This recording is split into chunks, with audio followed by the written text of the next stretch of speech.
Ever since I was about 5 years old, I played the game of soccer.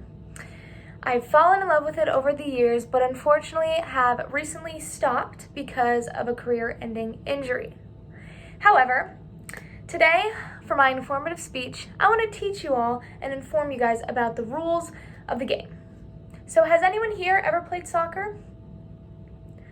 Does anyone here know the basic rules or strategies of the game? So as I mentioned before, I've played soccer for about 15 years, as I am now 20 years old and started when I was around 5. So because of that, I have plenty of experience and credibility to inform you all about how to play soccer. And so again, today, I'm going to discuss the positions and lineups, the basic rules of the game, and the do's and don'ts of soccer. So what exactly is soccer?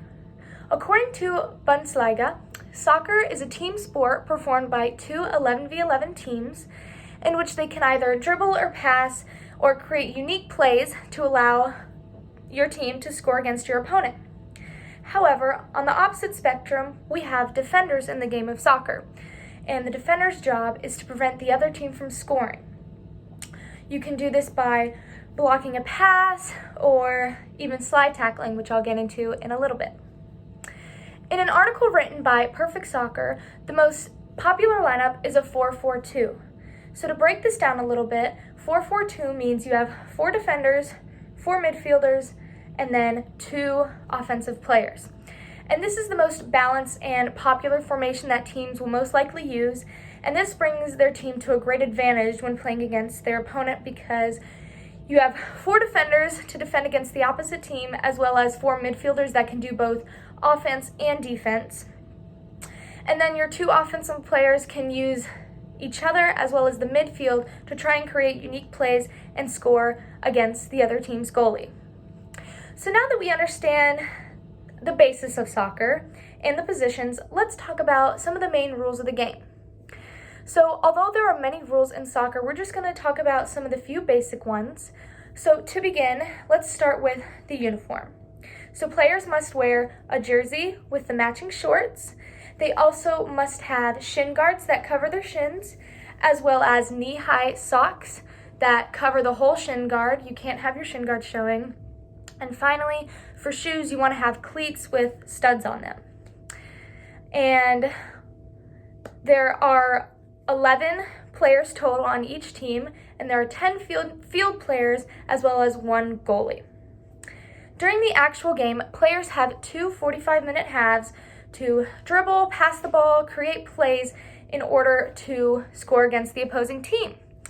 And another big rule of soccer is they must stay in between the sidelines that go down the field like this, and then the lines that are behind each goals. They can't go outside of those or else they are out of bounds. So now we're going to transition into the more in-depth rules and talk about some of the big do's and don'ts in soccer. So a big rule that players cannot do is touch the ball with their hands. The only player that is allowed to use their hands in soccer is the goalkeeper. And this is obvious because they need to catch the ball or roll the ball out to their teammates to bring the ball up the field and maybe create a play that could get the team to score. However, the only time field players can touch the ball with their hands is when they're performing a throw-in. And a throw-in is when the opposing team kicks the ball or it hits them last and the ball goes out of bounds. It then becomes your ball, and whoever decides to throw it in can use their hands and throw in the ball like so. According to Syosset Soccer Club, players are not allowed to kick, spit, charge, or hold the opposing teammate.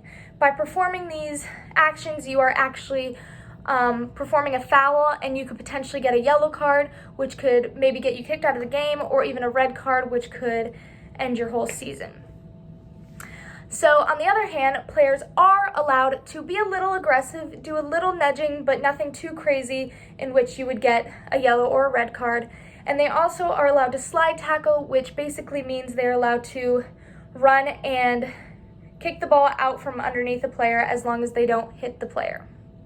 So now that we know the positions, the rules, and the do's and don'ts of soccer, let's do a recap. So today I discussed the game of soccer, which involves two 11v11 teams playing to score as many times as they possibly can to win the game. We learned about offense, midfield, and defense, and the most popular lineup being a 4-4-2. We learned the rules on how to play, and that players must either dribble, or pass the ball in between players in order to score.